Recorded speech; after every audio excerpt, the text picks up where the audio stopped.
আসসালামু আলাইকুম ওয়া রাহমাতুল্লাহ। আজকে আমি একটি চমৎকার ব্যবসা সম্পর্কে আপনাদের সাথে কথা বলবো। যারা কিনা ঘরে বসে ইনকাম করতে চান, যে কোনো চাকরির পাশাপাশি, ব্যবসার পাশাপাশি, যে কোনো কর্মের পাশাপাশি আপনারা এই ডি অ্যাকশন নামক কোম্পানিতে কাজ করে, ব্যবসা করে প্রচুর টাকা ইনকাম করতে পারবেন।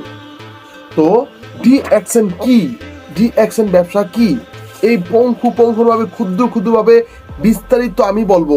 বিলাল হোসাইন আপনাদেরকে বুঝাবো। ডি অ্যাকশন হচ্ছে একটি ইন্টারন্যাশনাল প্ল্যাটফর্ম। ডি অ্যাকশন 210টা দেশে ব্যবসা করতেছে। ফ্যাক্টরি রয়েছে ডি অ্যাকশনের মালয়েশিয়াতে, Indonesia, Korea, Mexico, India, Bangladesh, Dubai, Saudi Arab, আরও 25টা দেশে ফ্যাক্টরি হচ্ছে। ডি অ্যাকশনের অফিস সারা বিশ্বে প্রায় 210টা